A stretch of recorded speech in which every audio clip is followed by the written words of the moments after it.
हाँ जी, नमस्ते जी, नमस्ते। मैं भारत की भूमि से हर्षवर्धन फिर से आपका स्वागत करता हूँ भाई। मैं भारत की भूमि से हर्षवर्धन फिर से आपका स्वागत करता हूँ और अपने उन सैनिक भाई को सलाम पेश करता हूँ जो हमारी रक्षा में दिन रात एक किए हुए हैं भाई। आज की मेरी मंत्रणा है, वो किस विषय पे है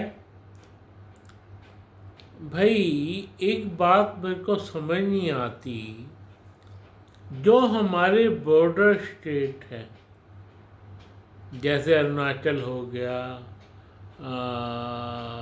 नागालैंड हो गया, मणिपुर हो गया, मिजोरम हो गया, और ये हो गया क्या कहते हैं, पश्चिम बंगाल हो गया। भैया एक बार बताओ, इसकी बॉर्डर की सुरक्षा किसकी जिम्मेवारी है? हाँ जी, बॉर्डर की सुरक्षा किसकी जिम्मेवारी है इनकी? सेंटर की होगी ना, सेंटर की ही होगी ना, नरेंद्र मोदी की होगी ना। पर उसी पार्टी को भूमि ना देना भाई, जमीन ना देना उस पार्टी को, भाई ये गले उतरने वाली बात है क्या? उन्होंने जमीन नहीं दी। जमीन कैसे नहीं दी? सिर्फ आपने उसको ताकीद करना है, भैया हमने तो यहाँ बॉर्डर पे फेंसिंग लगानी है, देनी पड़ेगी। कैसे नहीं देगी वो? क्यों नहीं देगी ममता बनर्जी? वो क्यों नहीं दे रही फेंसिंग? कमाल है। क्या करेगी इस ममता बनर्जी? हमारा बॉर्डर खराब हो रहा है, सारी दिशाओं से हमारा बॉर्डर खराब हो रहा है। क्या उड़ी यहाँ से हो रहा है, क्या कहते हैं, असम से, नागालैंड से, त्रिपुरा से। भाई क्यों नहीं देगी? साथ जितने की वो सीएम है, जितने बॉर्डर की, उस बॉर्डर पे 15 किलोमीटर का तो बिल्कुल ही सेंट्रल गवर्नमेंट के अंडर ही आना चाहिए भाई। और उसमें जमीन का कोई हिस्सा, जमीन का सारे हिस्से 15 किलोमीटर तक सेंट्रल गवर्नमेंट करेगी। नो डाउट तुम्हारी पुलिस कर सकती है, स्टेट की पुलिस, लेकिन बीएसएफ भी कर सकती है, तिब्बतन बॉर्डर पुलिस कर सकती है। वो सारा सेंटर के अंतर्गत आएगा भाई, एरिया आएगा ना सेंटर के अंतर्गत। लेकिन इन्होंने तो हद ही मचा दी भाई। पश्चिम बंगाल गवर्नमेंट जो थी ममता बनर्जी की, इन्होंने हद मुका दी। और दूसरी बात, मैं पूछना चाहता हूँ मोदी गवर्नमेंट से कि भाई तुम तीसरी बार आ रहे हो, तीसरी बार, 15 साल हो जाएंगे तुम्हें, तुम ममता बनर्जी से फेंसिंग नहीं ले पाए भाई। ये तो बहुत गलत बात है, उसको फेंसिंग देनी ही पड़ेगी। भैया आप सबसे बड़े हो इस गवर्नमेंट में, आप सबसे बड़े हो इस गवर्नमेंट में। सीएम वीएम कुछ नहीं आपके आगे, पानी की बहती धार है, बह जाएंगे। हाँ जी, पानी की बहती धार है, बह जाएंगे। आप इस देश के पीएम हो और एक राष्ट्रपति, दो और क्या कहते हैं, गृह मंत्री। इनके आगे तो सीएम कुछ नहीं होगा, कुछ भी नहीं। भैया कैसे एक सीएम ये कह सकता है कि मैं नहीं देती, मैं नहीं करती? भाई 600 किलोमीटर खुला हुआ, मुर्शिदाबाद खुला हुआ है, वो क्यों नहीं देना चाहती? अभी तो दिया। अब तो अब गवर्नमेंट, दूसरी गवर्नमेंट आई तो उसने फट से आदेश पारित कर दिए भाई। हाँ जी, उसने आदेश पारित कर दिया तुरंत।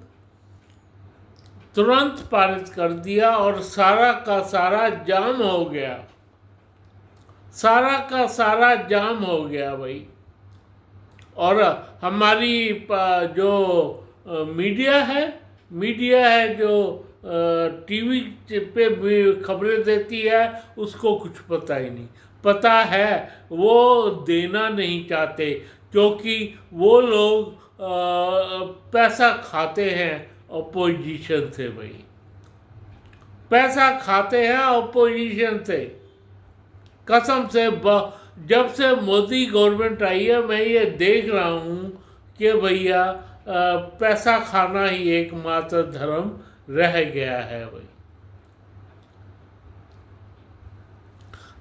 क्यों नहीं अरुणाचल प्रदेश में आज तक फेंसिंग हुई? क्यों नहीं इसमें फेंसिंग हो रही?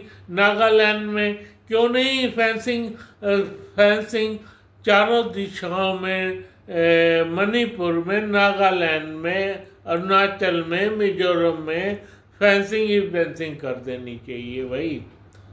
हाँ जी, फेंसिंग ही फेंसिंग कर देनी चाहिए, ताकि हमारे देश में कोई भी उल्टा सीधा आदमी ना भटके। अब ये तो करना ही पड़ेगा। अब ये कैसे, ये देख लो फेंसिंग हुई, क्या कहते हैं इधर पाकिस्तान वाले बॉर्डर पे, कितने कम से कम 90% तो ख़त्म ही हो गया ना, 90% ख़त्म हो गई।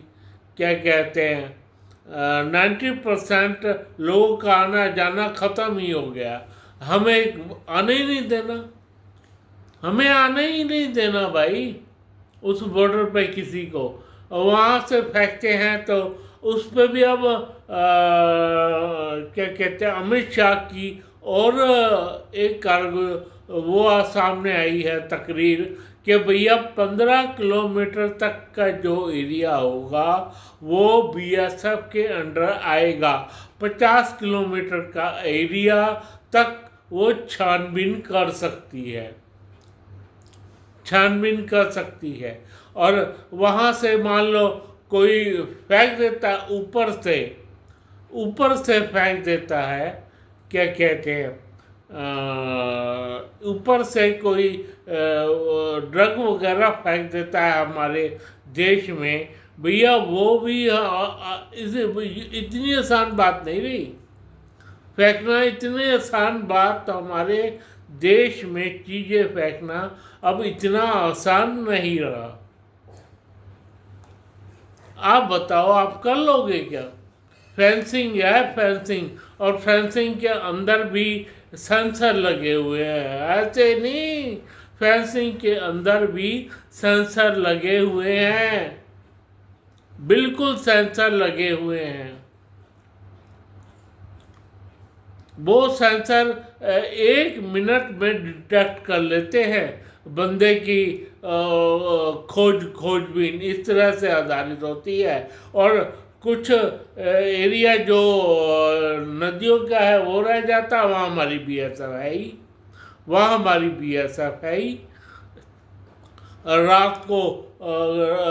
रात होने के बावजूद बीएसएफ वहाँ से एक पूरी की पूरी उन नदियों में 3-4 बोट खड़ी कर देती है, और कोई भी पार करने लगता है तुरंत गोली मार दी जाती है भाई, तुरंत गोली मार दी जाती है भाई। और इन्होंने क्या किया, पीछे पाकिस्तानियों ने जमीन खोदी भाई, जमीनों से के थ्रू हमारे देश में आने की कोशिश की। ऐसी कोशिश कामयाब होती है क्या? पर एक जगह बना ली इन्होंने, तो भारतीय गवर्नमेंट को पता नहीं लगा, सेना को पता लगा, तो काफ़ी लंबी सुरंग थी, उस सुरंग को बंद किया गया भाई, उस सुरंग को बंद किया गया, वहाँ पे फेंसिंग डाली गई। वहाँ कुछ एरिए हैं जहाँ तक कभी फेंसिंग नहीं जा पा रही, लेकिन बहुत ही तुरंत प्रभाव से वहाँ इस तरह की फेंसिंग चली जाएगी भाई। भैया जो गवर्नमेंट, जो दूसरी गवर्नमेंट या बांग्लादेश की गवर्नमेंट है वो बहुत गलत काम कर रही है भैया।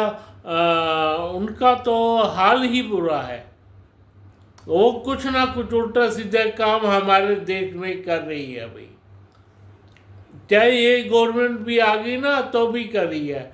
शेख हसीना बहुत सही औरत थी जिसको पता था कि भैया मैं अपने देश को ऊपर चढ़ाना चाहती हूँ, लेकिन ऊपर चढ़ने दे तब ना, तो ये मोहम्मद ऊपर चढ़ने दे उसको तब ना, तभी तो उसने कहा धक्के खाओ मरो, मुझे क्या लेना देना,